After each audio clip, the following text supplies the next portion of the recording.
Bismillahirrahmanirrahim wa nusalli wa nusallimu ala rasulil karim.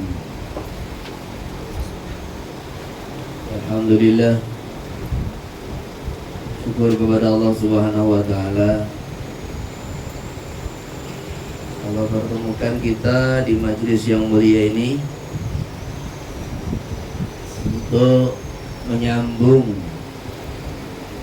warisan para nabi, para rasul, yaitu ilmu agama.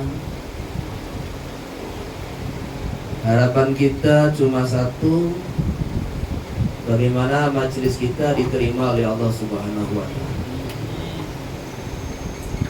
diberkahi oleh Allah subhanahu wa ta'ala. Walaupun di sini mungkin tidak seramai, tapi sedikit ini kalau diterima oleh Allah,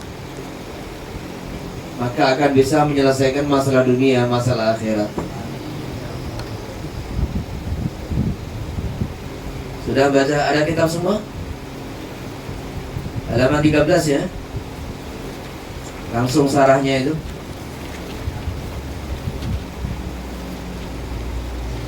Ini sama ini kok mirip ya?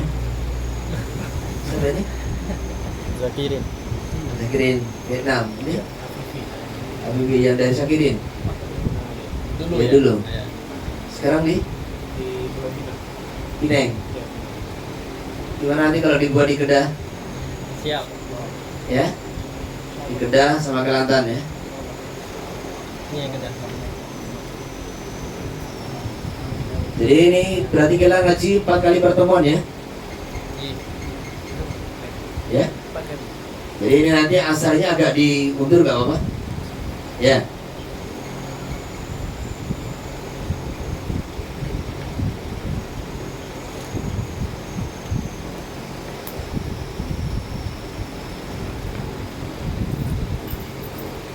Al-Fatihah.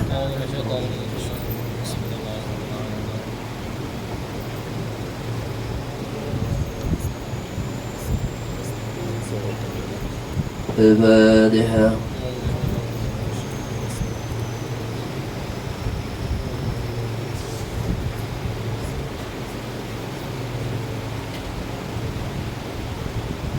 Al-Fatihah.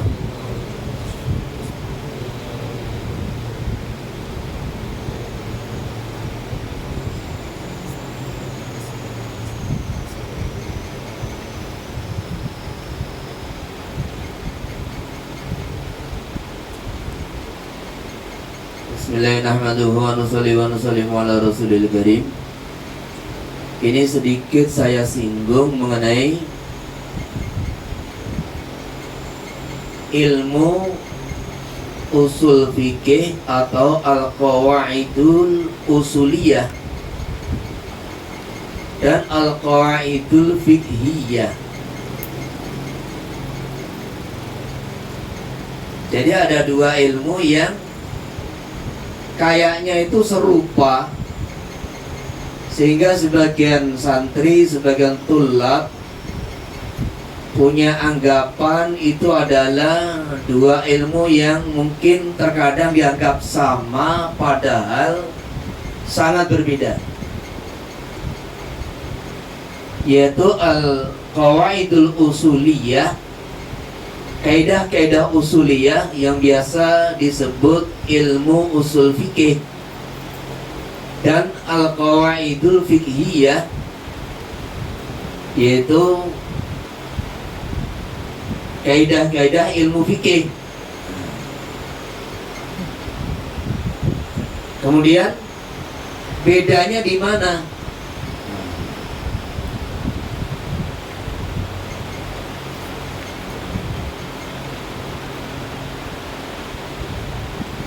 Ilmu usul fikih itu adalah ilmu mengenai bagaimana proses menggali ilmu fikih dari kitabullah sunnah Nabi. termasuk kias di situ. Karena ini ilmu mengenai tata cara menggali ilmu fikih dari sumbernya, dari dalilnya,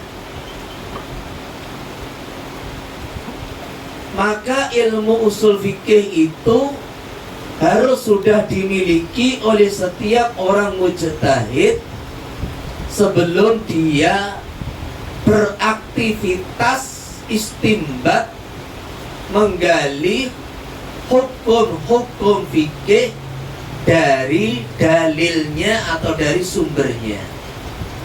Kalau ada kalimat yang tak paham bisa dianu nanti.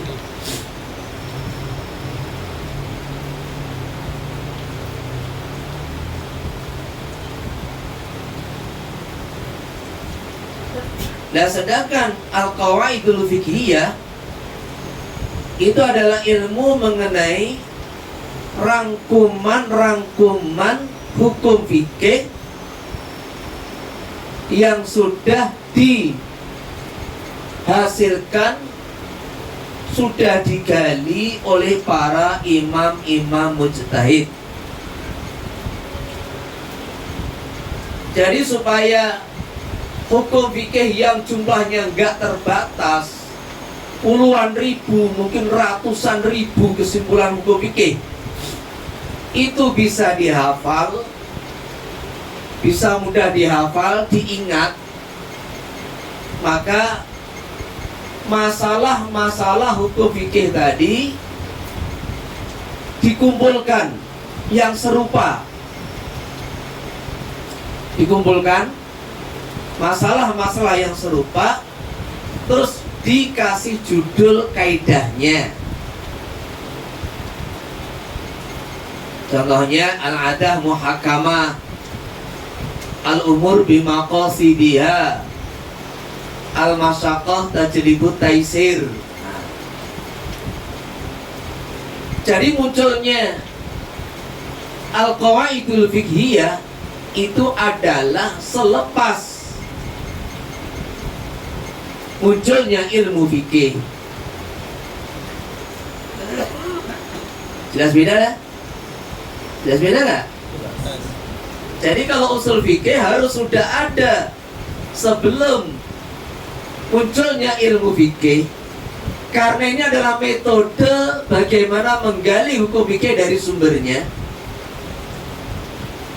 Nah, sedangkan munculnya al-qawaidul fiqhiyah, yaitu rangkuman-rangkuman daripada hasil hukum fikih itu selepas adanya ilmu fikih.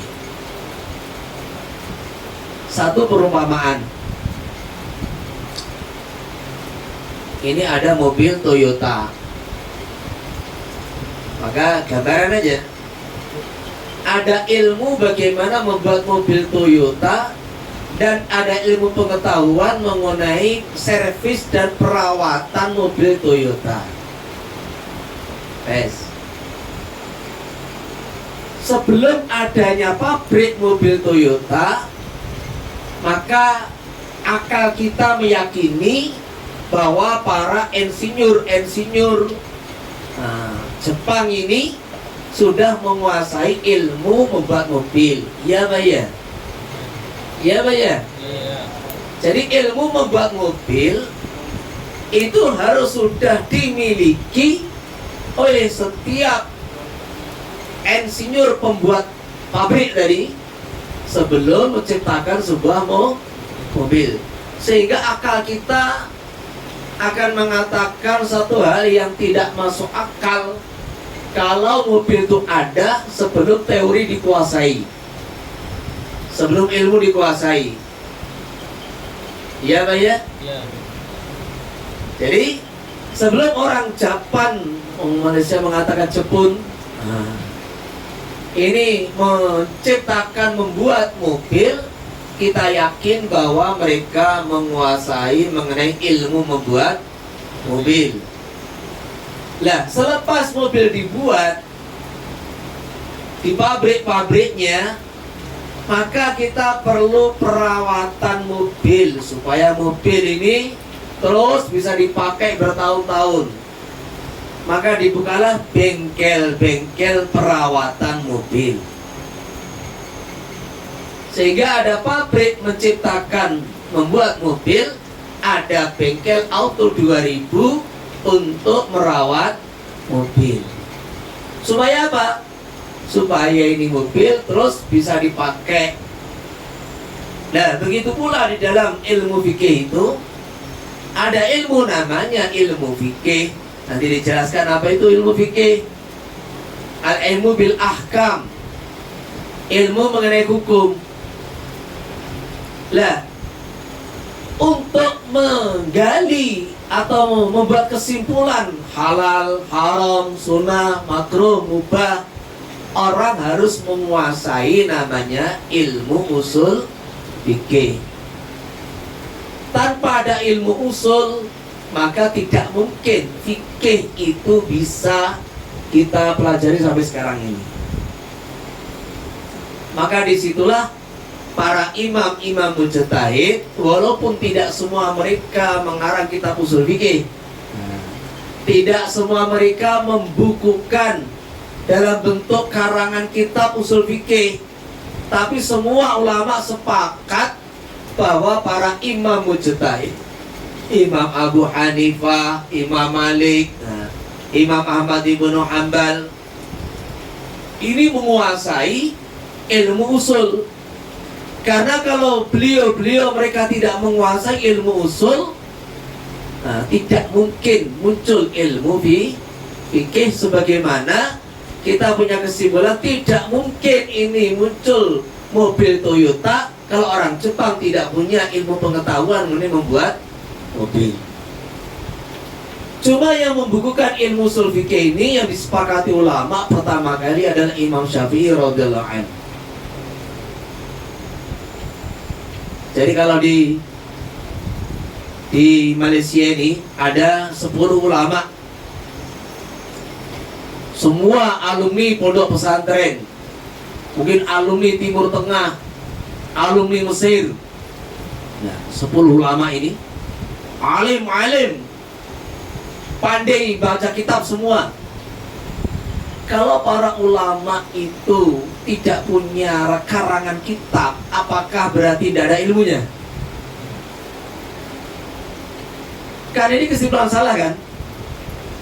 10 ulama ini cuma 3 aja yang punya karangan kitab, mamanya karangan kitab usul fikih. Tapi jangan disimpulkan bahwa yang 7 berarti bukan orang alim. Tidak semua ulama ini menuangkan ilmu yang ada di hatinya itu adalah bentuk karangan kitab. Maka begitu pula ulama sepakat, Imam Abu Hanifah, Imam Malik, Imam Syafi'i, Imam Ahmad, Imam Hasan al-Basri, Imam Atha bin Abi Rabah, Imam Ats-Tsauri, Anas ibnu Sa'd, Imam Auza'i.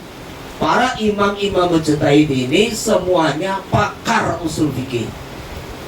Karena kalau tidak menguasai usul fikih, tidak mungkin mereka itu bisa menggali hukum fikih sehingga menjadi imam mujtahid mutlak.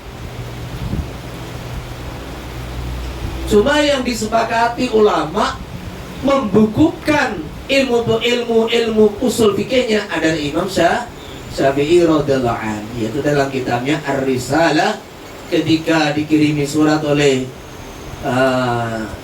Abdurrahman ibnu Mahdi rahimahullah, minta bagaimana ini cara menggali hukum fikih ini, maka ditulis kitab Ar-Risalah. Di mana kitab Ar-Risalah itu dibaca oleh murid Imam Syafi'i namanya Al-Muzani. Imam Al-Muzani, salah satu guru kita, beliau mengatakan, saya mengkhatamkan kitab Ar-Risalah itu 500 kali. Dan setiap saya membaca sekali ulang itu, Allah kasih pemahaman baru. Siapa yang mau niat ini membaca Al-Waraqat 500 kali? Insyaallah. Ini cuma 30 halaman aja. 30 halaman berarti 15 lembar. Cuma 15 lembar, 17 lembar, 35 halaman. Lah, Arisalah ini agak tebal gitu. Tapi matanya ya seginilah. Itu dibaca oleh Imam Muzani. Beliau mengatakan saya membaca lebih dari 500 kali khatam. Dan setiap saya ulang, Allah kasih pemahaman-pemahaman baru. Jadi makanya ini yang pertama membedakan beda antara ilmu usul fikih dengan ilmu qawaidul fikih. Jadi ilmu usul itu memang sudah dimiliki oleh para mujtahid sebelum menggali ilmu fikih. Sedangkan qawaidul fikih itu muncul yang menciptakan dan yang membuat adalah para fuqaha. Jadi setiap mujtahid itu mesti fuqaha, tapi tidak semua fuqaha itu mujtahid. Gitu. Jadi kalau setiap mujtahid mesti fuqaha, karena dia bisa menggali hukum fikih. Tapi orang yang belajar fikih sampai khatam mamanya, khatam, hafal semua hukum, mulai kitabul ibadah sampai jinayah tahu. Tetapi kalau dia ini tidak menguasai usul fikih, maka ya sekelas fuqaha bukan mujtahid. Nah, fuqaha yang sudah menguasai hukum inilah akhirnya membukukan atau mengkelompokkan itu hukum-hukum fikih menjadi, dikasih judul al-ijtihad la yuqadu bil ijtihad, al-fardu afdalu minan nawafil, namanya begitu. Ini sampai ada ratusan kaidah itu.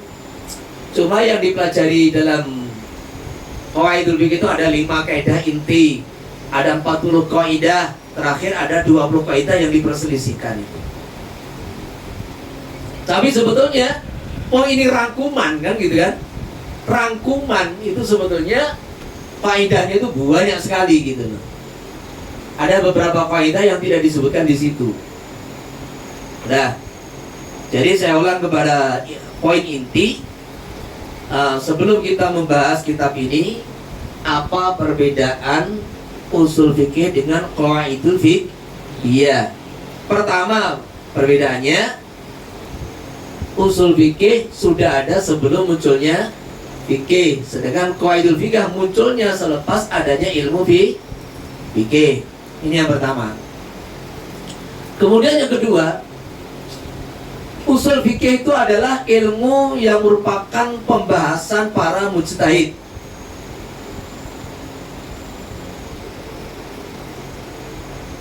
Atau gini aja, nomor 3, nomor 2 gini. Pembahasan usul fikih adalah mengenai dalil. Inti pembahasan usul fikih maudhu. Maudhu itu apa? Materi. Apa materi? Materi isi pembahasan. Iya, materi. Materi kan? Jadi materi pembahasannya adalah dalil. Maka semua usul fikih apa yang dibahas? Pertama, muqaddimah. Muqaddimah itu apa? Nah, di antara isi muqaddimah itu adalah bagaimana memahami bahasa Arab. Karena Al-Quranul Karim, dalil yang disepakati para ulama adalah Quran, hadis, ijma', qiyas. Ini yang disepakati. Quran, inna anzalna Qur'anan Arabiyya. Al-Quran bagi bahasa Arab, dan baginda Nabi SAW juga orang Arab, bahasanya bahasa Arab. Maka untuk menggali ilmu fikih, orang harus menguasai bahasa Arab. Jadi bagaimana memahami bahasa Arab dengan benar? Maka disitulah ada muqaddimah.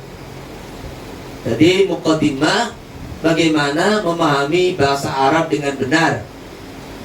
Ini ada kalimat tuh kalimah mananya hakikat, ada majaz, ada mujmal, ada mubayyan, ada mutlak dan muqayyad, ada am, ada khas, ada nasai, mansuh, terus. Jadi maka bagaimana cara memahaminya, itulah yang dibahas di dalam muqaddimah usul fikih. Selepas membahas muqaddimah bagaimana cara memahami bahasa Arab dengan benar, nanti ada bahasan tadi. Kemudian ada bahasan amar. Fi'il amar itu maknanya apa? Apakah fi'il amar itu menunjukkan makna berulang atau tidak? Satu perintah apakah cukup dikerjakan sekali, apa harus berulang-ulang? Satu perintah ini apakah harus segera dikerjakan, apa boleh ditunda? Nah, ini pembahasan muqaddimah. Nah, selepas itu pembahasan inti, yaitu Al-Quranul Karim. Nah, bagaimana cara memahami Al-Quranul Karim, cara memahami hadis-hadis Nabi Sallallahu Alaihi Wasallam, ijma itu apa, terus bagaimana masalah yang kaitan dengan ijma, qiyas, bagaimana tata cara qiyas, rukun qiyas, syarat-syarat qiyas. Ini pembahasan global usul fikih. Yang dibahas dalil. Sebelum dalil al-muqaddimah, kemudian bahas dalil yang disepakati 4 itu, terus terakhir membahas dalil-dalil yang diperselisihkan oleh para ulama, sebagian memakai, sebagian tidak. Kayak istihsan, madhabu ahlil Madinah, kemudian pendapat pribadi seorang sahabat, qaulus sahabi, istishab. Ini jadi ada 3 inti itu aja. Muqaddimah, dalil yang disepakati itu ada 4, dan dalil yang diperselisihkan. Nah, itu inti pembahasan ilmu usul fikih. Nah, yang sedangkan pembahasan qawaidul fikih itu apa? Bahas furu'. Bahas furu'. Ini hukumnya ini hukumnya ini, kejadian hukumnya ini. Itulah pembahasan daripada qawaidul fikih.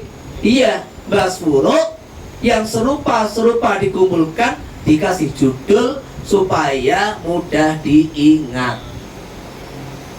Yang ketiga, pembahasan usul fikih itu adalah aktivitasnya siapa, kegiatannya para a'imah mujtahidin. Sedangkan qawaidul fiqhiyah itu adalah aktivitasnya para fuqaha. Jadi kalau kita ini belajar kitab fikih, maka kita ini seperti duduk di majelisnya para fuqaha. Ini bahas, ini halal, alasannya begini, ini haram, alasannya begini. Masalah ini nih sepakat ulama mazhab Syafi'i. Oh, ini masalah mereka berbeda pendapat. Yang menghalalkan alasan ini, yang mengharamkan ini, yang membolehkan alasan ini adalah pembahasan para fuqaha. Lah, sedangkan membahas dalil fi'il amar, mana aslinya adalah lil wujub, tapi terkadang bisa juga bermakna sunnah, ibahah, tahdid. Fi'il amar itu aslinya tidak menunjukkan makna berulang-ulang, cukup dikerjakan sekali. Juga fi'il amar ini apakah menunjukkan faul atau tidak? Nah, ini pembahasan ulama ahli usul. Jadi pahami ya. 3. Yang keempat, kaidah usul itu sifatnya mutoridah. Mutorid itu ketika ada syarat, yo hukum mesti ada. Fa'il, adanya fa'il itu mesti didahului adanya fi. Kalau ada fi'il berarti ada fa'il. Dan fa'il itu semuanya dibaca roh. Ada enggak fa'il dibaca nasab? Mutorid. Pokoknya al-fa'ilu marfu'. Nah gitu. Fa'il itu dibaca rofa, ini namanya mutorid. Sedangkan kaidah fikih itu sifatnya al-ghalabiyah. Jadi mesti ada pengecualian. Al-ghalabiyah itu maksudnya masalah-masalah serupa, yaitu yang mayoritas dikasih kaidah. Kemudian mesti ada yang tidak masuk kaidah. Bahkan man istajala syai'an qabla awanihi uqiba bihirmanihi. Ini kaidah fikih, kaidah fikih yang masuk dengan yang keluar itu banyak yang keluar. Jadi yang masuk sedikit cuma satu atau berapa itu, yang keluar puluhan masalah. Jadi antara mutaridah dan aghlabiyah, kaidah usul al-amru al-aslu fil amri lil wujub, ini sudah mutarid memang. Fi'il amar itu mana aslinya mewajibkan begitu. Jadi ini apa itu namanya? Mutaridah. Kalau kaidah fikih itu aghlabiyah, jadi tidak pasti. Ada yang masuk, ada yang dikecualikan. Ada 4 itu kan? Ada 4 kan? Sudah, itu aja cukup. Kalau di sana masih ada lagi. Jadi ini bedanya antara ilmu usul fikih atau al-qawaidul usuliyah dengan ilmu qawaidul fikih. Nah, dalam kitab yang ditulis oleh Abdul Hamid Hakim Al-Fadani itu, maka ada kitab Mabadi' Awaliyah dengan As-Sulam. Walaupun di situ ada beberapa yang memang berbeda dengan jumhur ulama, tetapi metode penulisan kitab itu sangat bagus gitu. Jadi kitab itu bagi 2. Separuh pertama adalah membahas usul fikih, dan separuh kedua membahas kaidah fikih. Dan itu juara kitab isinya seperti itu.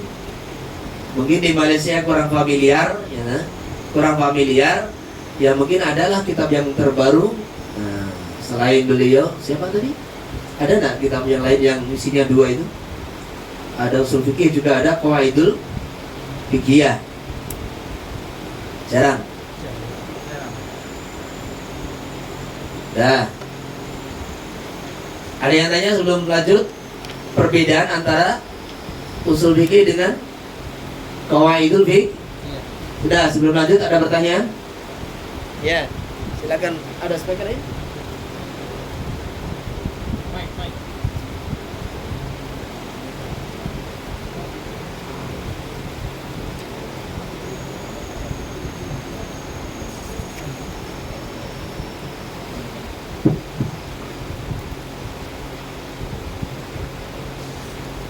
Assalamualaikum. Mau tanya, antara 2 ini yang perlu dipelajari ataupun yang perlu mau nanya tentang antara 2 ini mana yang lebih penting untuk dikuasai, untuk difahami, untuk digunakan gitu kan? Nah, gitu. Maksudnya mau dipelajari yang mana dulu? Mudah. Jadi gini, pertama di pondok kita dipelajari adalah ilmu fikih dulu. Seperti kita ini loh maunya, yang penting pakai Toyota dulu, beli mobil dulu, ya kan? Yang lebih penting siapa? Beli mobil dulu. Orang yang punya mobil, dia tidak harus tahu tata cara buat mobil. Seluruh dunia ini, apalagi di Malaysia ini, setiap rumah punya mobil. Kemudian setiap rumah juga tidak semua tahu bagaimana tata cara mobil. Tetapi dan juga tidak setiap punya rumah yang punya mobil itu tahu bagaimana perawatan mobil. Jadi yang harus kita pelajari ilmu fikihnya. Maka kelas 1, kelas 2, kelas 3, kelas 4 dipelajari mulai mabadi fikih atau fikul wadih, kan gitu kan. Kemudian takrib, fathul qarib, al-umdah, al-minhaj. Nah ini umat itu harus semua belajar ilmu fikih ini. Sebagaimana Menteri Kesejahteraan Rakyat, semua rumah harus punya kereta. Nah gitu. Semua rumah harus minimal punya 1 kereta, 1 mobil. Nah seperti itu. Maka dalam urusan agama, setiap orang mukallaf, setiap orang Islam harus belajar ilmu fikih.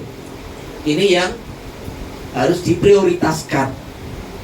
Entah dia belajar dengan bahasa Arab, entah dia belajar dengan terjemah, entah dia langsung belajar kepada ustadznya, nggak masalah, yang penting paham. Satu.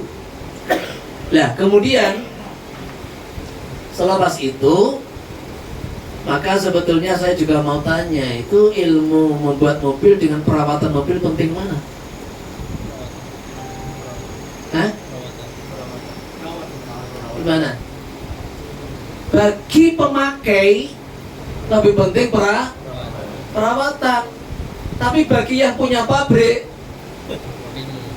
karena nanti kalau ilmu tidak diwariskan ini, tutup itu pabriknya, kan gitu kan?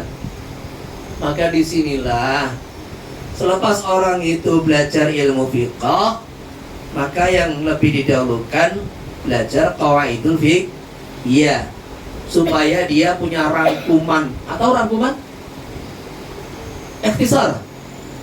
Hah? Rangkuman ya? Paham?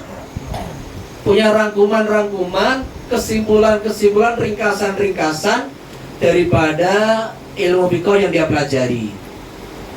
Jadi lebih didahulukan qawaidul fiqhiyah. Lah kalau ingin lebih tahu dan menantang, bagaimana ini pembahasan fikih itu kita lebih paham, lebih menguasai, maka belajar usul fiqh. Maka belajar qawaidul fiqhiyah dan usul fikih itu adalah selepas kita belajar fikih. Kalau kita belum khatam kitab fikih, terus belajar qawaidul fiqhiyah, nanti banyak nggak paham, gitu, nggak nyambung. Seperti orang belum pernah khatam fikih, terus ngaji kitab Asbah wa Nadhair gitu. Jadi Asbah wa Nadhair ini fil furu' ada fi nahwi wa sharaf. Nah fil furu' ini banyak, ada Asbah Nadhairnya Ibnu Mulakin, Asbah Nadhairnya Imam Suyuti, Asbah Nadhairnya sebelumnya Imam Subki. Maka Asbah Nadhair itulah sebetulnya qawaidul fiqh. Iya. Nah kemudian seorang ustadi Sholatiyah ya, Al-Idoh, belum meringkas itu Asbah Nadhair, dan khasyiahnya itu Mawaidus Saniyah, itu kalau tidak salah kitabnya diringkas menjadi Al-Idoh. Kenapa diringkas? Karena orang membaca kitab Asbah Nadhair yang begitu tebal belum tentu khatam itu. Tetapi kalau diringkas, akhirnya dia baca kitab Al-Idoh, kan gitu kan? Al-Idoh, akhirnya, isinya Idoh tuh begini, ringkasan daripada Asbah Nadhair tuh ini. Akhirnya ada tertarik untuk langsung belajar kepada Asbah wa Nadhair.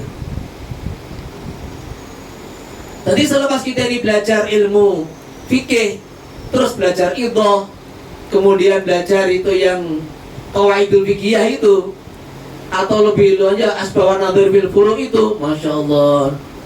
Jadi kita ini mudah untuk mengikat hafalan ilmu furu' yang telah kita pelajari. Nah kalau ingin meningkatkan lagi, silakan belajar usul fikih. Maka ilmu waraqat ini usahakan dipelajari selepas orang minimal pernah khatam Fathul Qorib lah gitu. Jadi kalau sudah pernah khatam kitab Fathul Qorib, Fathul Mu'in, nah silakan belajar itu Fathul Qorib lah minal, belajar qawaidul fiqh. Iya. Kemudian selepas khatam fikih mungkin sekali dua kali khatam itu Fathul Qorib khatam, Al-Idoh khatam, kan gitu kan? Maka silakan belajar juga usul fikih, sehingga kita lebih ketika tahu proses. Contohnya begini, ketika sujud, Imam Nawawi rahimahullah berpendapat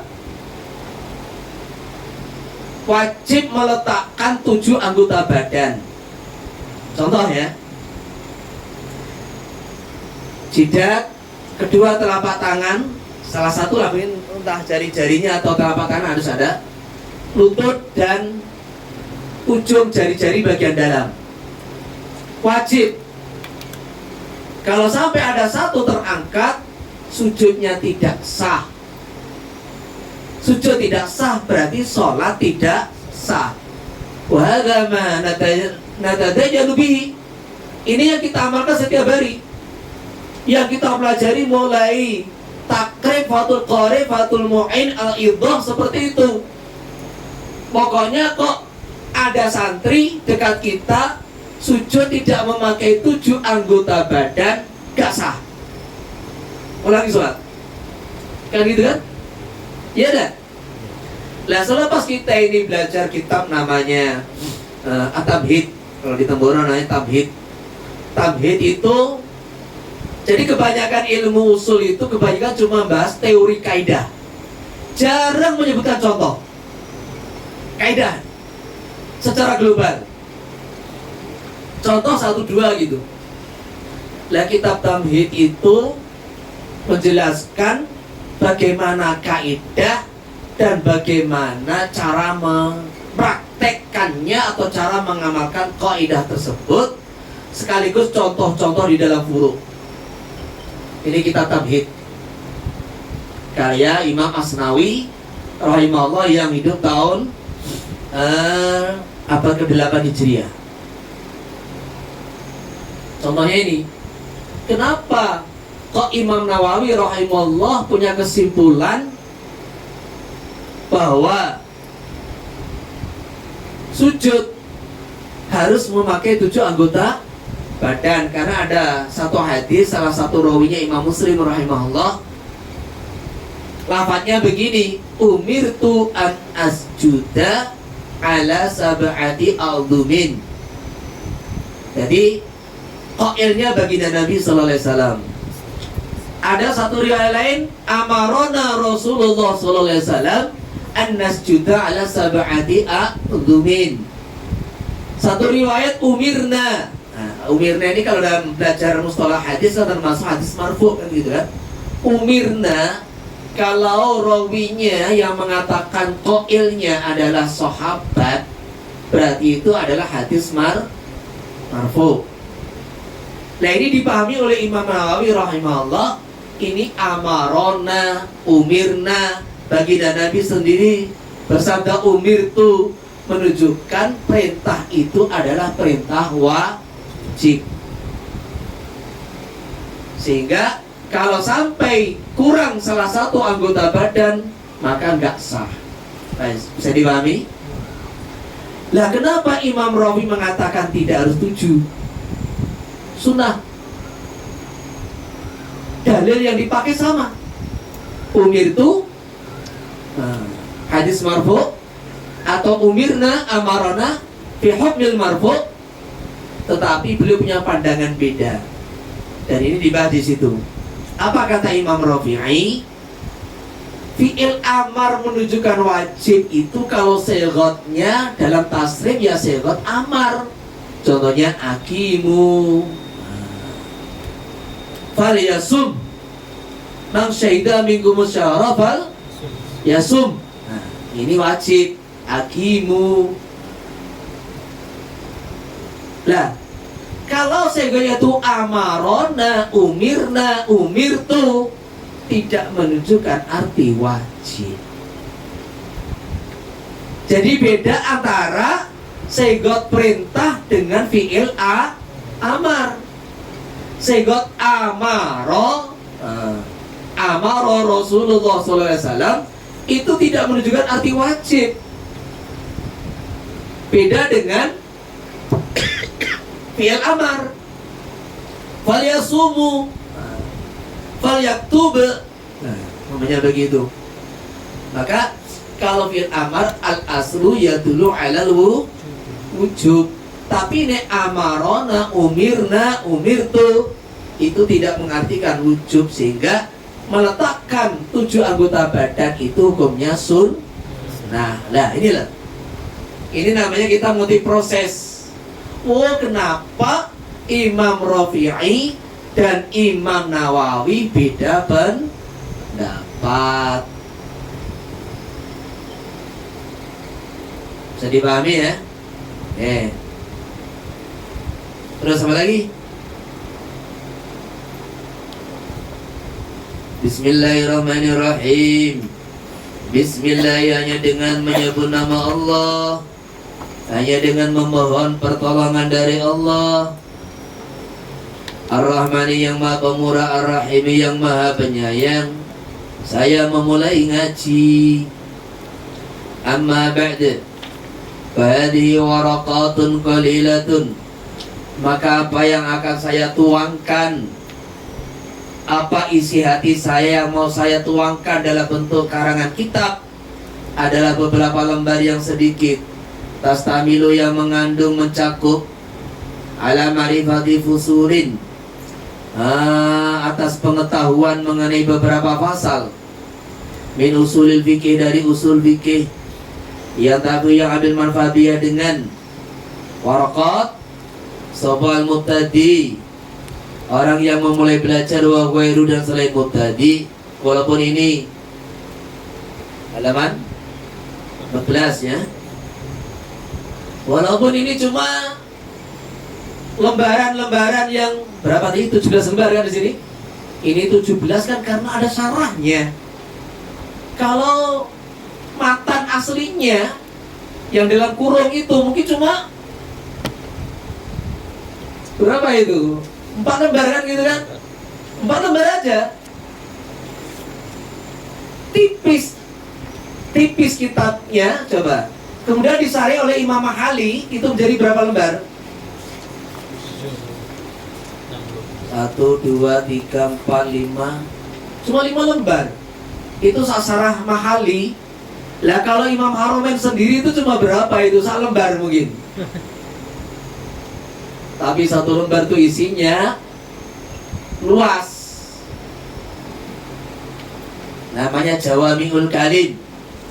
Kalimatnya sedikit tapi maknanya luas. Buktinya apa? Disarai, dihasiai, dan banyak sekali yang mensari kitab Waraqat itu. Ini adalah beberapa lembar saja yang isinya mengandung pengetahuan, ilmu pengetahuan mengenai pasal-pasal. Jadi pembahasan-pembahasan yang dipisah dalam pasal-pasal dari fan ilmu usul fikih, yang bisa diambil manfaat oleh baik orang yang memulai belajar atau orang yang sudah senior. Wadhalika lafzu usul fikih, lafaz usul fikih iku mu'allafun, gabungan min juz'aini mufradaini, dari 2 kalimah yang mufrad, ahaduhuma usulun wal akharu al fiqhu. Jadi usul fikih ini mudhof dan mudhof ilaih, gabungan dari 2 kalimat mufrad, 1 usul, 1 fikih. Berarti diketahui ilmu usul fikih itu adalah asal usul hukum fikih. Nah begitu. Minal ifrati, diambil daripada masdar ifrat, al-muqabili li tarkib, yang makan lawan kata tarkib. La jam'i, bukan lawan katanya tasniyah jama', bukan. Lafaz mufrad ini kalafat yang bermakna ganda. Bisa mufrad berarti muqabilnya tasniyah jama', bisa mufrad dalam arti bukan murakkab. Wal mu'allafu, utawi sebuah karangan kitab, iku yorofu, bisa dikenal, bima'rifati, dengan mengetahui isi, ulifa kang dikarang apa mu'alaf, minu dari ma. Jadi sebuah karangan kitab itu bisa diketahui yaitu dari mana, isinya apa gitu, materinya apa. Kitab Waraqat, oh ternyata berisi pembahasan kaidah-kaidah usul fikih. Ini di kitab Takrib, Mukhtasar Abu Suja. Oh ternyata berisi mengenai hukum-hukum fikih. Nah seperti itu. Fal aslu, mengkotai asal, alladzi wal juz'ul awal yang merupakan bagian pertama dari kalimah usul fikih. Ma adalah perkara yubna kang dibangun alai ngatasin ma apa geru selainnya kaslu jidari ai asasihi pondasi sebuah tembok. Asas pondasinya tembok asli sajarah, yaitu pangkal daripada akar pangkal daripada sebuah pohon. Aitor fiha ujungnya pohon asabiti fil ardi yang menancap ke dalam bumi. Wal far'u alladhi wa muqabil asl, fara yang merupakan lawan kata dari asal. Ma adalah perkara yubna yang dibangun opoma ala ghairi atas lainnya. Kafuri sajar seperti ranting-ranting pohon li asliha bagi pangkal pohonnya. Wa furul fikih li usulihi dan cabangan-cabangan fikih dibandingkan kepada usul fikih. Wal fikhu wa fikih alladhi wal juz'usani yang merupakan bagian kalimah kedua. Lahu ma'nan lughawiyun wa ma'nan syar'iyyun. Iku kedua ini fikih ada makna lughawi wa wal fahmu yaitu pemahaman, wa ma'nan syar'iyyun dan makna syar'iyyun, wa ma'rifatul ahkami syar'iyyah mengetahui hukum-hukum syar'i allati tariqu wal ijtihadu yang didapatkan dengan cara berijtihad.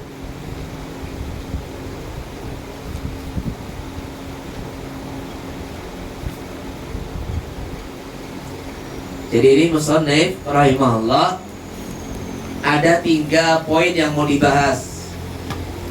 Ini kita membahas namanya kitab usul fikih. Maka diuraikan satu persatu apa itu usul. Usul itu ma yubna alaihi ghairuhu. Asas, pondasi kalau rumah, akar bagi pohon. Ada pohon mesti ada tunasnya, ada pangkalnya. Ada rumah mesti ada pondasi. Apa pondasi? Paham? Ya. Asas. Pondasi itu yang ditanam di tanah. Batu cor, semen di tanah. Apa? Konkrit. Sebelum ini ada tembok, maka ada digali di tanah besi-besi, ya. Ada paku bumi itu, ya, konkrit. Pailing. Ah, pailing, biar tahu bahasa Melayu ini. Anda tahu itu namanya tower LCC? Tahu? Ada pondasinya ada? Ada namanya pailingnya. Pailingnya berupa ini cor beton dipaku di bumi kan? Nah itu namanya pailingnya. Seandainya tidak ada pondasi, mana aja bertahan sampai sekarang. Nah kan gitu kan? Semakin kokoh itu pondasi, semakin kokoh itu bangunan. Begitu pula kalian-kalian ini kalau belajar fikih saja, tidak belajar usul fikih, nanti pondasi fikih jadi rapuh. Fikih mudah hilang. Jadi pemahaman fikih itu tidak kuat. Sebagaimana bangunan tidak ada pailingnya. Nah, gitu. Maka kalau orang belajar fikih tidak belajar usul fikih, itu pemahaman fikih itu rapuh, gampang rapuh. Tidak kuat. Tidak kuat gitu. Jadi selepas kita belajar fikih, disitulah dianjurkan juga belajar usul fikih. Nah, fara adalah yang dibangun di atasnya. Semakin kuat itu pailingnya, semakin kuat sebuah bangunan, semakin kuat akar pohon, maka semakin kokoh itu pohon dan rantingnya. Kemudian fikih. Fikih ini ada makna lughawi yaitu pemahaman. Ada makna tadi faqiha yafqahu. Ini ada 3 tasrif. Ada faqiha yafqahu, ada faqaha yafqahu, ada faquha yafquhu. Maknanya beda itu. Kalau faqiha yafqahu sama dengan fahima yafhamu, artinya paham. Kalau faqaha yafqahu, lebih dulu paham. Seperti ini di majelis. Saya tadi kasih uraian, apakah pemahaman bareng, ada yang paham bareng gitu? Ternyata ada yang sekali ucap langsung paham. Ada yang saya ucap 3 kali baru paham. Lah yang lebih dulu paham itu namanya faqaha yafqahu, ay sabaqa ghairuhu fil fahmi. Lah ada yang faqaha yafquhu. Lah faqaha yafquhu ini sudah senior dalam ilmu fikih.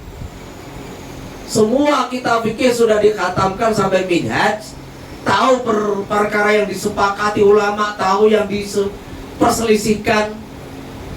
Hukum-hukum fikih dia hafal. Nah ini namanya senior. Faqaha yafquhu ay saral fikhu lahu sajiyah. Fikih telah mendarah daging dalam dirinya. Ini tiga kalimat yang berbeda.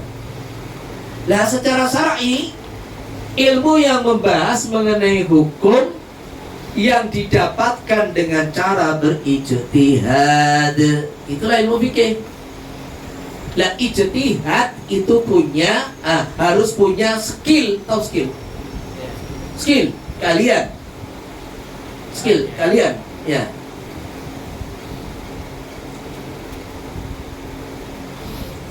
Banyak orang tahu mengenai teori bermain bola.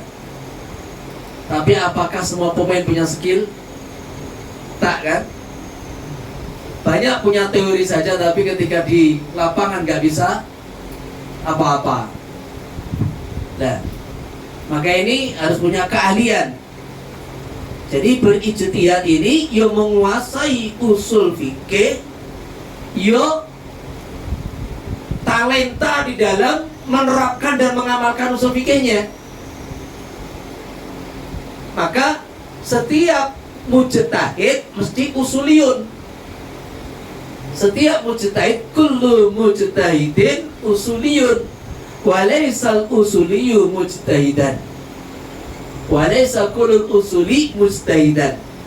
Setiap ulama yang sudah sampai tingkatan ahli ijtihad mesti menguasai ilmu usul fikih. Tetapi tidak semua orang yang belajar dan menguasai usul fikih punya skill untuk berijtihad, punya kemampuan untuk berijtihad. Jadi didapat dari mana? Dari ijtihad. Ka ilmi bi anna niyata bil wudu wajibatun. Seperti pengetahuan bahwa niat dalam wudu wajib, wa nal witru mandubun. Saat menit salat witir itu sunnah. Wa anna niyata min al-laili sartun fi shaumi Ramadan. Niat di malam hari adalah syarat sahnya puasa Ramadan. Wa anna zakat wajibatun bi mali shabi. Zakat itu wajib dalam hartanya anak kecil, bukan pada anak kecilnya, di dalam hartanya. Karena anak kecil itu baru mukallaf. Anak kecil baru mukallaf, bagaimana wajib zakat? Enggak. Zakat tidak wajib pada dia, zakat wajib di dalam hartanya. Siapa yang diperintah? Walinya. Ghairu wajibati bil halil mubahi. Zakat tidak wajib dalam perhiasan yang mubah. Wa naqatla bi musaqqalin yujibul qisaso. Membunuh dengan benda tumpul yang berat. Musaqqal ini lawan katanya muhaddad. Muhaddad ini benda tajam, pedang, tombak. Nah, bagaimana membunuh dengan benda tumpul kayak batu, sebongkah batu, membunuh pakai apa itu? Palu. Palu apa? Tukul. Tukul. Tukul. Itu mewajibkan kisos. Wa nawi dalik min masailil khilaf, yaitu masalah-masalah yang diperselisihkan ulama.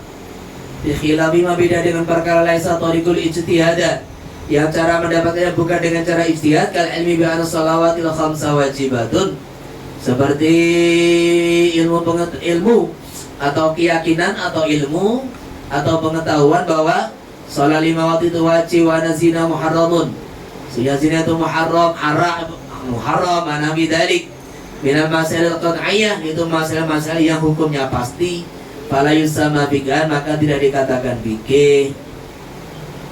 Perhatikan ini. Jadi karena fikih itu sifatnya adalah digali dan dicari, maka puncaknya fikih itu adalah dhanniyat, prasangka kuat. Dan yang sering terjadi dalam fikih itu, walaupun ada masail-masail yang disepakati ulama, tapi yang terjadi kebanyakan adalah diperselisihkan. Kalau ada masail itu qat'i, itu bukan fikih. Yang masalah qat'iyah. Jadi mamanya gini, bagaimana hukum puasa Ramadan? Wajib. Nah, ilmu mengenai bahwa puasa Ramadan itu wajib itu bukan hasil istinbat fikih, bukan hasil istinbat, bukan masuk ilmu fikih, karena ini qat'i. Sesuatu yang dipastikan dengan dalil qat'i, dalil yang pasti, dalil yang yufidul ilm, yufidul yakin. Salat 5 waktu itu wajib, haji itu wajib. Jadi ini bukan masail fikhiyah, bukan, ini qat'iyah gitu. Contohnya wudhu, ada. Wudhu itu rukunnya ada berapa? Rukun wudhu 6. 6 itu yang 4 adalah qat'i, yang 2 adalah dhanni. Jadi wajibnya membasuh muka, wajibnya membasuh tangan sampai siku-siku, wajibnya mengusap kepala, badurasi mengusap kepala ya. Wajibnya basuh kaki, ini tidak ada perbedaan di kalangan ulama. Ini qat'i, nasoreh, nggak perlu ijtihad. Ya ayyuhalladzina amanu idza kuntum ila sholati faghsilu wujuhakum wa aydiyakum ila marafiqi wamsahu bi ru'usikum wa arjulakum ila ka'bain. Jadi 4 perkara ini, rukun 4 ini perkara yang disepakati ulama. Ini masail qat'iyah. Dalilnya tuh qat'i. Dalilnya tuh pasti. Dalilnya ayat Quran mutawatir yufidul yakin. Wudu itu harus minimal mengerjakan 4 perkara ini. Ijma. Lah mengenai niat, itulah perkara yang diperselisihkan. Sebagian mengatakan niat dan tertib nggak wajib. Dari mana Anda mewajibkan? Wong ada hadis tawadhu kama amarakallah. Wudhulah seperti yang diperintahkan Allah. Yang disebutkan dalam Al-Quran cuma udah 4. Jadi yang penting kita wudhu, basuh muka, tangan sampai siku-siku, ngusap kepala, kaki, ujung sampai mata kaki, khalas. Dari mana Anda mewajibkan tertib? Wong itu atof muka, tangan, kepala, kaki, atofnya pakai wawu. Dalam bahasa Arab, al-wawu la yufidu tartib.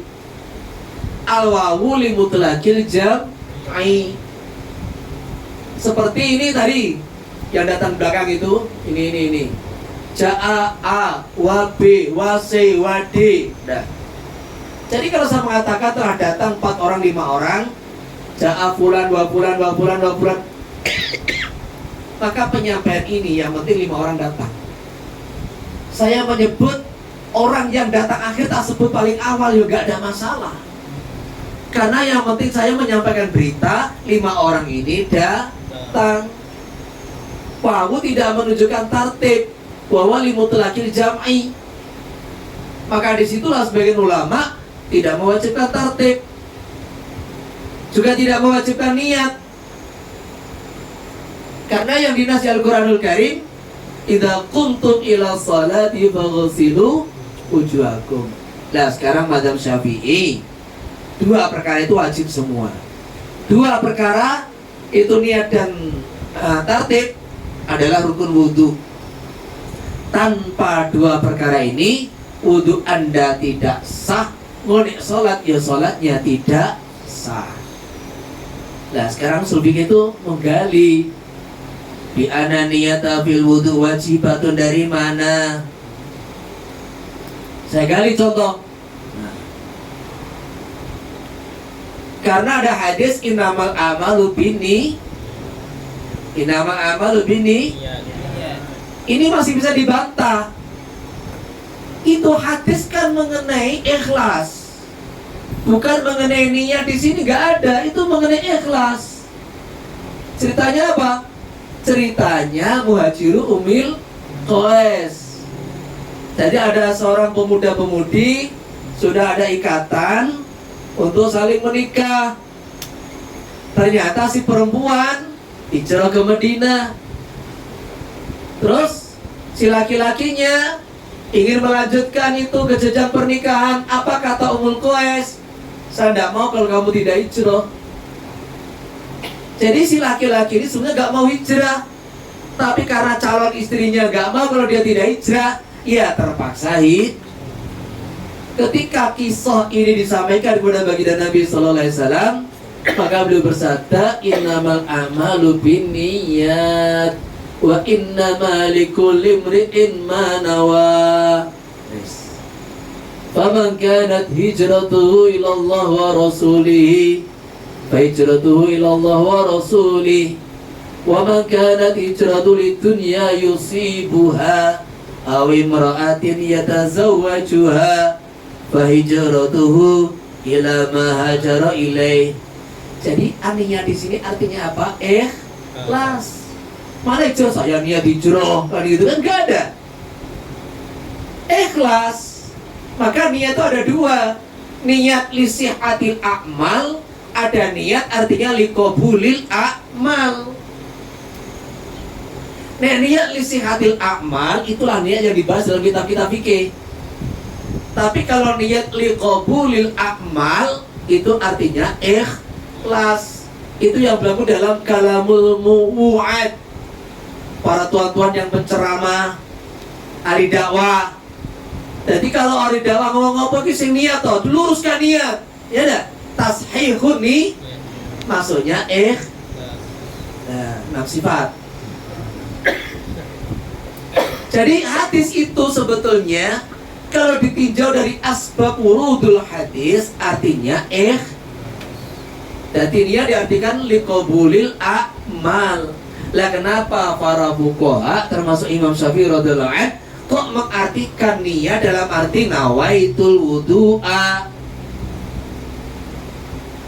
Niat dalam arti qasdus shalah, niat dalam arti niat puasa, sehingga wudu harus niat, zakat harus niat, salat harus niat, puasa harus niat. Nah, dari mana kan gak nyambung? Iya, kalau ditinjau dari asbab wurudul hadis gak nyambung. Tetapi dalam kaidah fikih al-ibarah bi umumil lafzi la bi khususis sabab. Dalam memahami teks konteks teks sebuah dalil, dalam memahami teks sebuah dalil itu adalah yang dipakai umumnya lafaz, makna umumnya, bukan sebab khusus yang menjadikan keluarnya ini dalil. Saya ulangi, dalam memahami sebuah dalil, kaidah yang dipakai adalah makna umumnya, bukan menyempitkan makna atau membatasi makna dengan sebabnya. Tidak. Ini satu kaidah yang masyhurah, al-ibarah bi umumil lafzi la bi khususis. Lah contohnya kayak banyak contohnya, termasuk ini. Jadi innamal a'malu binniyat itu satu kata-kata yang majas. Majas itu maksudnya tidak bisa dipahami tanpa mentakdirkan makna muqaddar. Innamal a'malu binniyat, iya maksudnya hanyalah amalan dengan ni, ya enggak?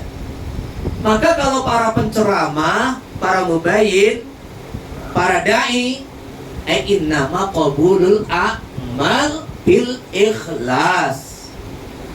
Para fuqaha ada yang mengartikan innama sihatul a'mal bin niyat. Ada yang mengartikan innama kamalul a'mal.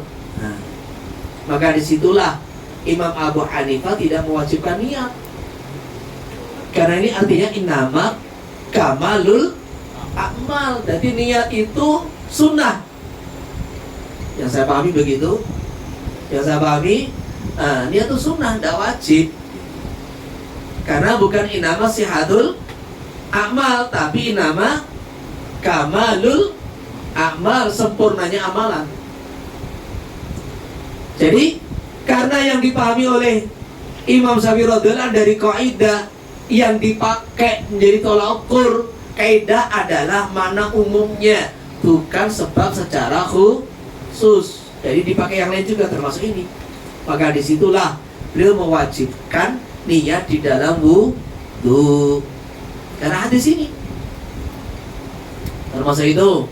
Ya Rasulullah, inna narkabul bahar wa ma'ana qalilun minal ma'. Idza tawadda'na atisna afa natawadda' bima'il bahar. Qala na'am. Jadi kalau memandang asbab wurudul hadis, seorang nelayan, seorang mengendarai perahu, membawa perbekalan air minum yang terbatas, yang sedikit. Ya Rasulullah, kalau kita pakai wudhu, kita kehausan, apakah boleh wudhu dengan air laut? Na'am, huwa at-tahuru ma'uhu al-hillu maitatuhu. Lah kalau kita pahami sesuai asbab wurudul hadis, maka seolah-olah orang boleh wudhu pakai air laut syaratnya kalau air tawarnya sedikit.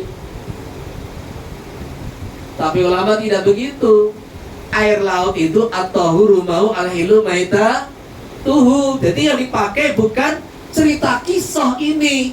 Yang dipakai adalah teks, referensi teks sabda Nabi, al-hillu maitatuhu at-tahuru ma'uhu, mutlak, tanpa syarat. Entah Anda ada air, ada tidak ada air, entah air laut itu dekat dengan air tawar atau tidak, mutlak pokoknya at-tahuru ma'uhu. Ini kaidah. Nah, tartib juga begitu. Dari mana ini tartib? Mau pakai wawu, Imam Syafi'i tidak memandang itu wawu, tapi memandang sunnah Nabi Sallallahu Alaihi Wasallam at-tartib lil ittiba. Karena baginda Nabi Sallallahu Alaihi Wasallam fi jami ahwalihi, fil hadar, fis safar, fil amni, fil khawfi, fil maradi, fis sihah, ya, la yatawadda fi jami ahwali illa mutarattiban. Tidak pernah wudu kecuali dengan tartib. Menunjukkan tartib itu wajib. Nah, ini namanya fikih. Jadi 6 rukun wudu itu, yang 2 adalah hasil istinbat fikih, kan, hasil istihad yang diperselisihkan. Yang 4 adalah qat'i, itu bukan fikih. Witir sunnah, madhab Hanafi wajib, karena ada hadis al-witru wajibun ala kulli muhtalimin. Sore kan? Wajibun. Sehingga ada yang memakai dhahirnya ini hadis wajibun ala kulli muhtalimin. Mau apa? Wajib. Tetapi Imam Syafi'i radhiyallahu anhu yang begitu luas itu wawasannya, dia mengatakan ada seorang badui datang ke Madinah, tanya kepada baginda Nabi sallallahu alaihi wasallam, ya Rasulullah, tulluni amalin, tullani ala amalin idza amiltuha adkhalani Allahul jannah. Tunjukkan aku satu amalan-amalan, kalau aku kerjakan Allah akan masukkan saya ke dalam surga. Maka oleh baginda Nabi sallallahu alaihi wasallam ditunjukkan 5 rukun Islam. Maka khamsu sholawatin fi kulli yaumin wa lailah, di antara sabda Nabi. Ketika baginda Nabi sallallahu alaihi wasallam menyatakan khamsu sholawatin fi kulli yaumin wa lailah, maka badui tadi bertanya, hal alayya ghairuhunna. Hal alayya ghairuhunna. Maka jawabnya Nabi apa? Faqala la illa an tatawwa'a. Ini sore qat'i. Apakah ada sholat wajib yang lain selain 5 waktu? Tidak. Ini sore. Kecuali Anda berbuat sunnah. Berarti wajibun itu harus takwili. Nah, gitu loh. Wajibun harus ditakwili. Jangan Anda berpegang ini wajib sore. Lah, lebih sore lagi lah. Makanya ini bedanya mujtahid dengan muhaddis. Jadi dikatakan para ulama, mujtahid itu seperti seorang dokter yang tahu kondisi obat, tahu kondisi pasien. Sedangkan muhaddis itu seperti apoteker, petugas menjaga apotek. Apa apotek? Farmasi. Jadi kalau cuma sekedar orang itu mengambil dohirnya, tulisan, dohirnya teks, dohir referensi, orang awam juga bisa. Kita juga bisa semua. Datang ke farmasi, kemudian beli obat apa? Gigi. Ini namanya, loh. Ada resep dokter? Nggak perlu. Itu udah ada tulisan. Obat sakit gigi, obat sakit kepala 3 kali. Diminum sehari. Nah, udah. Ini namanya orang awam. Tapi kalau dokter, kenapa resep dokter? Dicek. Ini dosisnya obat ini dosis tinggi. Ternyata Anda punya riwayat penyakit jantung. Anda tidak cocok pakai ini. Harus direkomendasikan obat yang dosisnya lebih apa? Lebih rendah, karena Anda punya riwayat penyakit jantung. Nanti kalau minum obat ini sembuh kepalanya, sakit kepalanya karena meninggal dunia. Sembuh total ya. Jadi kalau orang hanya memahami teks hadis ini tentunya wajib. Nah, ini namanya orang awam. Lah, seorang mujtahid memahami dari segala segi. Maka la illa anta tawa'a ini sore. Tidak ada yang wajib selain sholat 5 waktu. Kalau ada kata-kata al-witr wajibun, maknanya sunnah muakkadah. Begitu. Terus harta wajib dalam hartanya anak kecil. Jadi ada yang ulama mengatakan nggak wajib karena anak kecil itu ghairu mukallaf, sehingga tidak bisa diwajibkan zakat. Maka ulama madzhab Imam Syafi'i mengatakan zakat ini kewajiban yang hubungannya kaitannya dengan harta. Beda dengan sholat. Sholat puasa itu dengan diri kita, jasad kita. Maka kalau dengan jasad anak kecil nggak ada kewajiban sholat, nggak ada kewajiban puasa. Tapi ini zakat memang kewajiban kaitan dengan harta. Ada harta, ada zakat. Seperti kalau Anda punya kereta, ada artis cilik, ya kan? Artis cilik ada nggak di Malaysia? Artis kecil ada tuh? Sponsor, bintang film, duitnya banyak, punya villa, punya apartemen, punya villa, punya rumah, punya kereta. Wajib zakat tak? Wajib pajak tak? Wajib pajak tak? Pajak, apa pajak? Gadai. Apa? Cukai. Custom. Cukai ya. Wajib cukai tak? Wajib tak? Wajib. Apa karena ini belum cukup umur maka tidak ada cukai? Enggak toh? Ada kereta, ada ada rumah, ada ya tak? Tak pandang bulu ini sudah balik, belum balik. Lah begitulah agama ini. Bahasanya ini ghairu mukallaf, belum mukallaf. Tapi zakat itu kewajiban yang ditujukan kepada hartanya, bukan kepada orang nisabnya. Ini madzhab Syafi'i. Sehingga di dalam harta anak kecil kalau sudah ada 1 nisab, ada 1 tahun juga ada zakat yang diperintahkan walinya. Nah ini namanya ijtihadi fikih.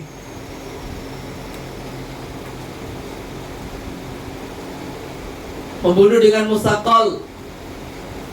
Jadi yang ada itu pembunuh itu dengan benda tajam.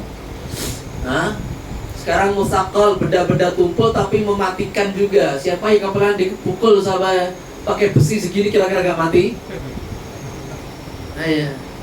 Maka ini karena sama-sama membunuh, walaupun itu benda-benda tumpul, tapi tetap wajib kisos. Wal ma'rifatul ilmu bima'na dhon. Ma'rifat di sini adalah ilmu al ilmu bil ahkam, al ma'rifatu bil ahkam, yang artinya dhon. Karena fikih ini puncaknya istinbat fikih itu adalah dhon, bukan yakin. Jadi ma'rifat ada 2 makna. Ada ma'rifat bermakna akidah, keyakinan. Ini kalau usuluddin, belajar usuluddin, Jabairul Kalamiyah, belajar Dasuki, maka al-ma'rifat billah, kan gitu kan, ma'rifatullah. Lah ma'rifat itu keyakinan mengenai Allah. Tapi kalau al-ma'rifat bil ahkam, al-dhannu bil ahkam. Lah kenapa dibahasakan al-ilmu? Karena walaupun dhon ini setiap orang belajar fikih meyakini inilah yang harus diamalkan. Sehingga dia punya keyakinan kalau wudhu nggak pakai niat, nggak pakai tertib, nggak sah. Maka menjadi keyakinan.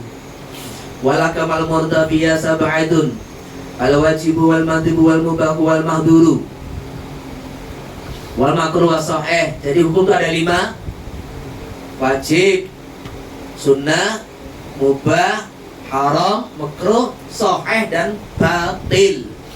Sahih dan fasid, sahih dan batil. Jadi ini nanti akan dijelaskan satu persatu. Jadi target harus sampai sore ini. Ya. Tadi di 13 toh? 10 halaman udah cukup. 10 halaman sampai 23. Tenang. Wal biqal bil wajib wal mandubi ila akhir sab'ati.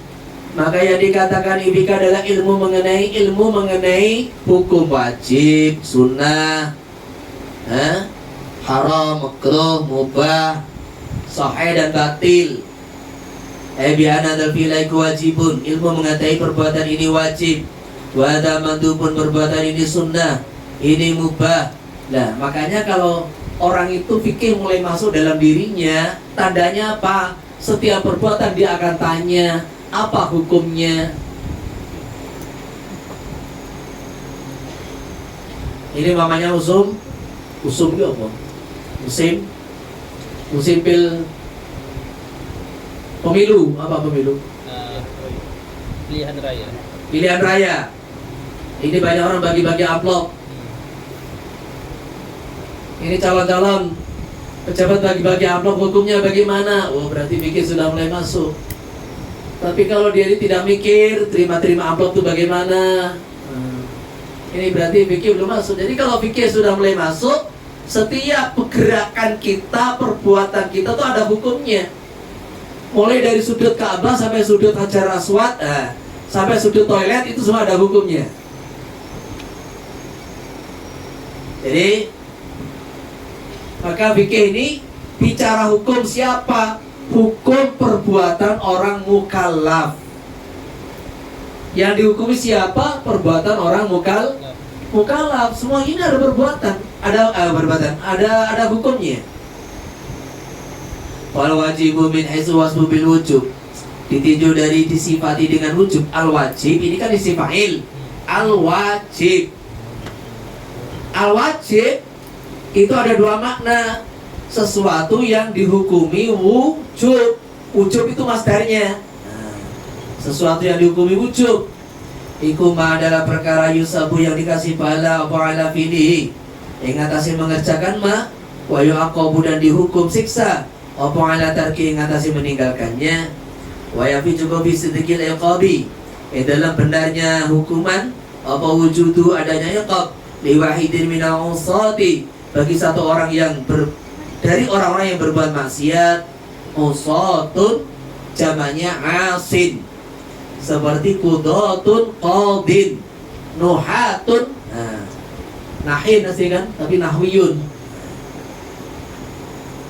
malabi disertai memaafkan an ghairi daripada selain wahid wa yajuzu ayurida wa yatarattabu al-iqabu ala tarkihi boleh juga yang dimaksud berakibat siksa kalau meninggalkan ma kama abara bi ghairi sebagaimana takbir selain Imam Haramain fala yunabil apa maka tidak bertentangan dengan memaafkan. Jadi maksudnya begini, wajib itu apa? Hukum atau kalau wajib perbuatan. Kalau dikerjakan dapat pahala, kalau ditinggalkan dapat siksa. Ini kan soal pasti kan? Kalau dikerjakan mesti oleh pahala. Mesti oleh pahala. Kecuali kalau pahalanya hancur karena tidak ikhlas kan gitu. Lah kalau ditinggalkan mesti ada siksa. Maksudnya seumpama nanti di akhirat orang-orang yang meninggalkan wajib itu yang disiksa Allah cuma 1 orang, 2 orang, 3 orang, yang lain diampuni, maka itu tidak merusak definisi had atau takrif di atas. Karena Allah sudah mewujudkan. Ini tak hukum kok. Jadi ini namanya satu ruangan ini ada 20 orang, 30 orang, semua tidak zakat semua, tidak sholat semua. Sampai di akhirat ternyata cuma 1-2 orang yang dihukum, yang lain diampuni semua. Maka ini tidak bertentangan dengan definisi dan had di atas. Kenapa? Sudah dihukum kok. Lah ada pun diampuni ini perkara lain. Diampuni ini perkara lain karena luasnya rahmat Allah Subhanahu wa taala. Wal mandubu min haitsu wasfu bin nadbi. Ditinjau dari disifatinya al mandub dengan nadab. Ma adalah perkara yusabu yang dikasih pahala. Apa ala fili mengerjakannya wala yu'aqabu tidak disiksa apa ala tarkihi. Wal mubahu min haitsu wasfu bil ibahah. Ditinjau dari segi disifati dengan ibahah. Iku ma perkara la yusabu ala fihi wa tarkihi. Tidak dikasih pahala baik yang mengerjakannya atau meninggalkannya. Wala yu'aqabu ala tarki wa fihi. Tidak disiksa baik meninggalkan atau mengerjakannya.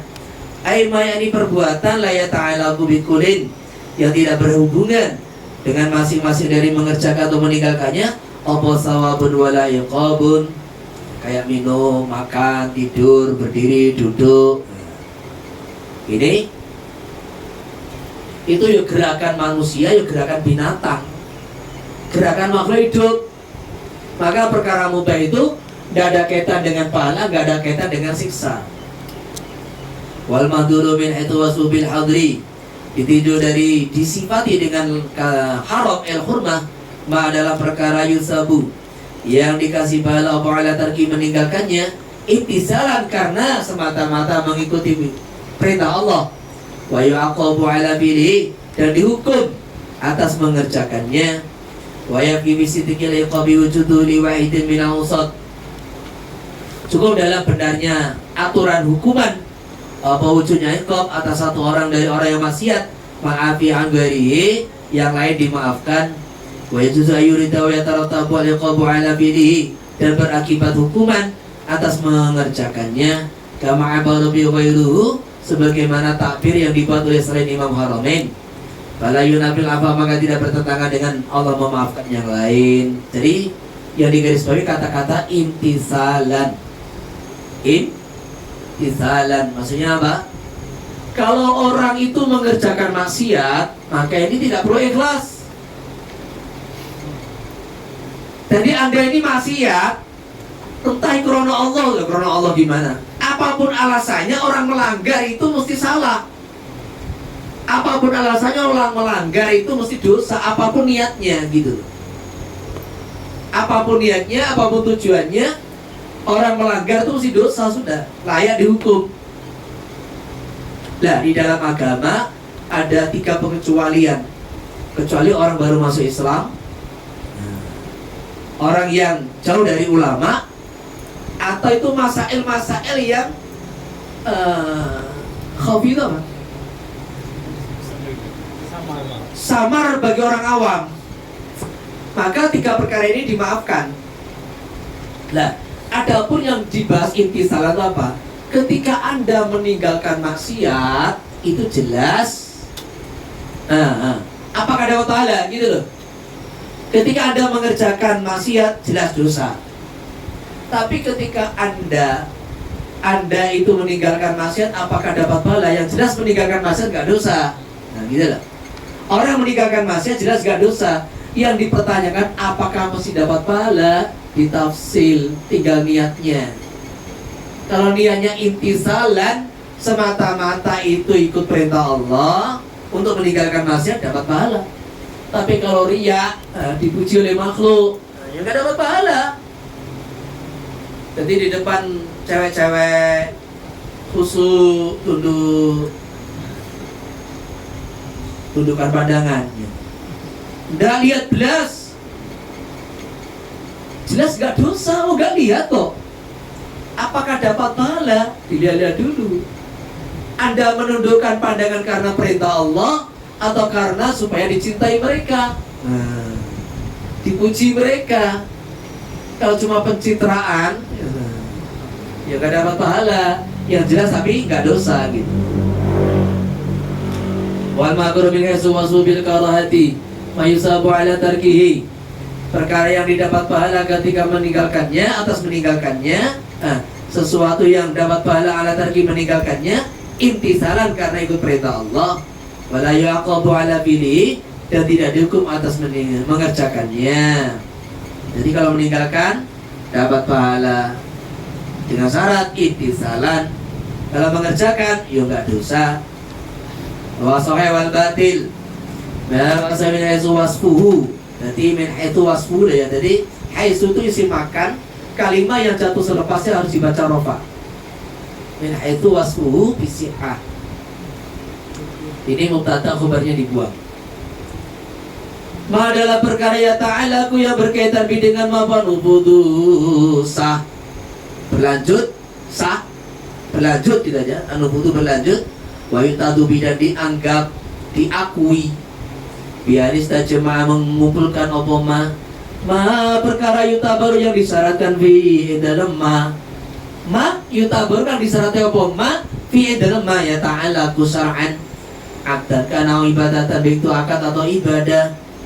Wal batil, sedangkan al batil min haitsu wasfuhu bil butlan, ma adalah perkara la ya ta'ala ku yang tidak berkaitan berhubungan bi dengan ma apa nufudu nufud berlanjut, wala yutadu bidan tidak dianggap secara syar'i bi alam ta yastajmi tidak mengumpulkan apa ma la ya ta'ala ma syarat-syarat yutabaru yang disyaratkan bi dalam ma secara syar'i. Adan kana ibadatan, baik akad atau ibadah. Akad itu termasuk akad muamalah, munakahat begitu. Wal akdu tawi akad itu yatasifu, bisa memiliki sifat binufudi wal itidadi. Jadi dua-duanya memiliki kalau akad. Yatasifu ay yusofu binufud wal itidad, bisa berlanjut dan diakui. Sedangkan wal ibadatu dan ibadah ikut atas sifat hanya memiliki sifat bin itidadi, diakui saja, istilahkan secara istilah.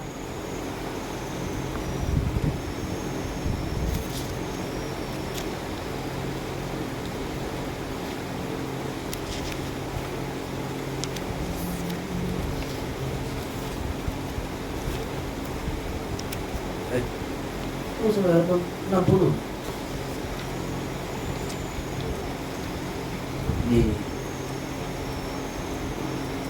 Oh masih lama. Masih lama, maghrib pas setengah 8.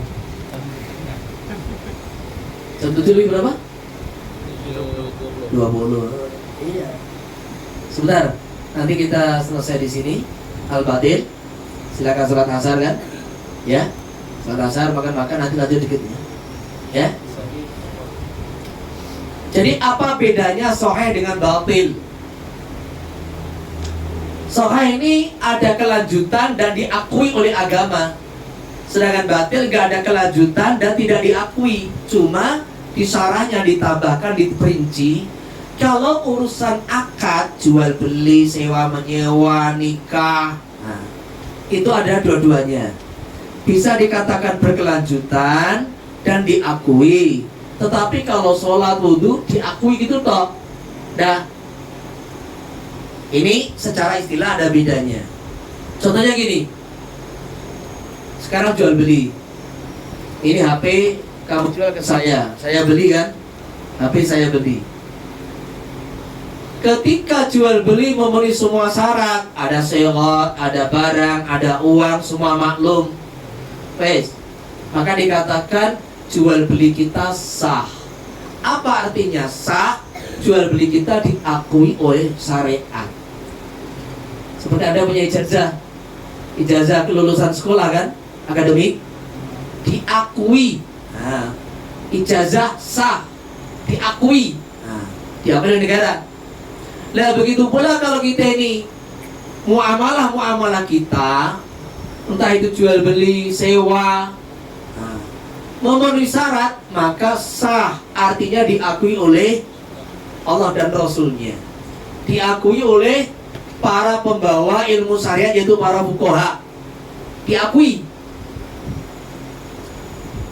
Jadi istilahnya itu yang membawa ilmu syariat itu hamalatus syar'i, siapa? Para fuqaha. Nah, terus nufut apa? Berkelanjutan. Yang namanya ini sah, maka ini kamu jual HP kepada saya beli. Berarti uang saya milik kamu, HP milik saya. Terjadi perpindahan milik. Selepas HP menjadi milik saya, ya terserah saya. Mau saya pakai sendiri, mau saya hadiahkan ke orang, mau saya jual lagi, maka hukum kepemilikan mi'ah fil mi'ah 100% berlaku di sini. Ada orang nikah. Nah, angkahtuka wa zawajtuka fulana binta fulan alladhi wakalani bimari kada wa kada halan qabiltu nikah bil madhkur bisadaqil madhkuri halan. Sah, sah. Apa artinya sah? Pernikahan Anda diakui oleh para fuqaha. Terus berkelanjutan. Yang tadi lihat saja haram, sekarang lihat malah dapat pahala. Nah.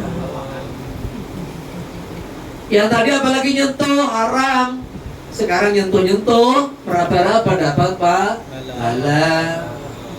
Namanya berkelanjutan. Maka berlakulah hukum suami istri. Hukum suami istri, halal istimta, halal jima, wajib nafkah. Suami wajib tanggung jawab dengan istrinya, seluruh keperluannya. Istri juga wajib taat kepada suaminya. Jadi hukum suami istri berkelanjutan, itu namanya nufud, ahkamu zaujiyah. Tetapi kalau batil, jual beli gimana? Gak sah. Loh, ternyata tadi jual beli barangnya nggak dilihat. Apa arti nggak sah? Tidak berlanjut hukum kepemilikan, nggak diakui oleh para fuqaha. Sebagai pembawa syariat nggak diakui. Jadi kalau sudah gimana mufti? Nggak sah. Wes, kata mufti ini kayak wakil Gusti Allah, khalifah fil ardi, ini dia sudah. Dia ngomong nggak sah, sakampung ngomong nggak sah. Gimana ijab kabul nikahnya? Oh nggak sah. Kata mufti, sak kampung bicara nggak sah. Jadi kalau nggak sah jual beli gimana? Tidak terjadi perpindahan milik. HP yang saya bawa kal maghsub, kal ma'khudi bil ghasbi, wajib dikembalikan. Kalau ingin sah, ulangi akadnya. Jadi ulangi akad itu bukan hanya dalam nikah toh. Taunya gitu nikah diulangi akad, ulangi. Jual beli pun gak usah ulangi. Jadi lam yata'alaq bi an-nufud, nggak berlanjut hukum kepemilikan. Nikah juga begitu. Gimana? Ijab kabul nggak sah. Kenapa? Walinya salah. Ada saudara kandung yang balik akil, kenapa paman jadi wali? Nikah nggak sah. Langsung pisah. Jadi nggak boleh. Langsung dipisah. Karena apa? Tidak berlaku ahkamu zaujiyah. Jadi para fuqaha tidak mengakui itu hukum pernikahannya, maka tidak berlaku lam yata'alaq bi an-nufud ahkamu zaujiyah. Jadi kan ada cerita di sebagian daerah itu menganggap ayah angkat seperti ayah kandung, sehingga terkadang ini siapa anak saya, dia wakil kepada Pak Yai. Udah diceritain Pak Yai, kalau menikahkan orang dari daerah pulau ini, kalau di tempat saya itu orang Sulawesi. Orang Sulawesi itu biasa ayah angkat itu ya seperti ayah kandung gitu. Jadi Pak Yai pernah sendiri menikah, saya sendiri pernah nikah pada duhur. Kemudian ada orang lapor, Pak Yai hati-hati kalau menikahkan orang Sulawesi ini, dicek dulu ini kewaliannya itu, walinya ini bener apa enggak gitu. Dicek, ya takono. Ternyata betul ayah angkat. Maka selesai sholat isya, cari lagi. Sini diulangi nikahnya. Dengan cara tahkim. Istrinya dipanggil, kemudian suaminya dipanggil, diulangi nikah. Sudah kamu apain? Belum Pak Yai. Saya juga pernah begitu nikahkan orang Sulawesi itu, katanya ini sebelum ijab kabul, ini ayah angkat atau ayah kandung? Waduh, ayah angkat dah. Supaya ini belum apa-apa gitu. Terus saya minta, ada enggak ini ayah kandung? Enggak ada. Saudara ada di Jakarta, telepon. Nah, akhirnya taukil lewat telepon. Nah, begini makanya kalau dikatakan oleh fuqaha ini tidak sah, berarti tidak diakui. Dan ahkamu zaujiyah tidak berlanjut. Nikah harus diulangi dengan cara yang benar. Ini artinya batil.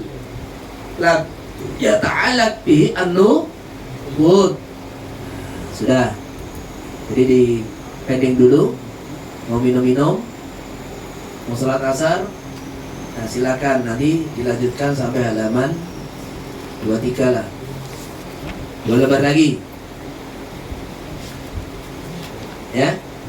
Ya. Alhamdulillah. Bismillahirrahmanirrahim. Baik, yang telah